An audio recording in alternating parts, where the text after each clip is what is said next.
Hi there, this is Susan Hamilton, your host of the Offbeat Business Show, and I'm over here at Professional Business Networking in Flower Mound, and I'm talking to Heather Sumlin, who's doing something very, very interesting.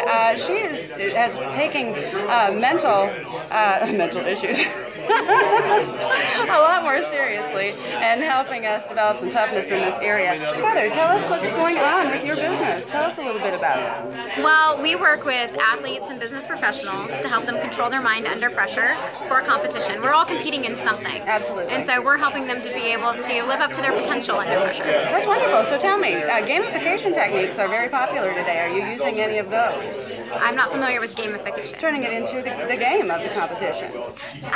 Not really. Most of our people that we're working with are already legitimately competing for a title or for a medal or for a place. And so most of our clients are competitors by profession sometimes. They could be professional athletes or they could be business professionals, and I suppose they could use it as a game, definitely. Yeah. Well, we're seeing that more and more, and I do believe that what you're doing is going to, that's just it. It's up here, isn't it? Yes. We've got to get the head right about what we're doing. Can you give our audience one tip? What's one thing that you could tell them from your experience that would help them have a better day-to-day if they would just apply it? Well, one of the principles that my father teaches, he has been teaching mental management since 1977. He's an Olympic champion. His name is Lanny Basham, and you can find him online or look at his book, With Winning in Mind.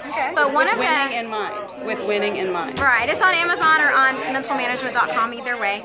But what he does is, one of his principles that he likes the most is the principle of reinforcement. The more you think about, talk about, and write about something happening, you improve the probability of that thing happening.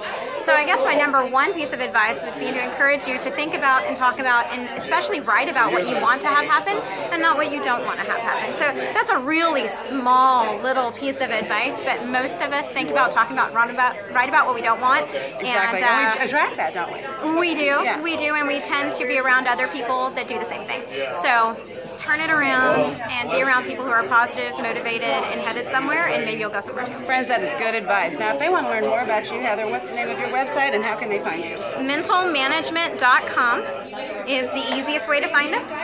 Wonderful. Friends, you've been listening to the Offbeat Business Show. Thank you so much for your time. Remember, if you want to hear this again or share it with a friend, you can find our lineup, our replays, and our magazine at offbeatbusiness.com.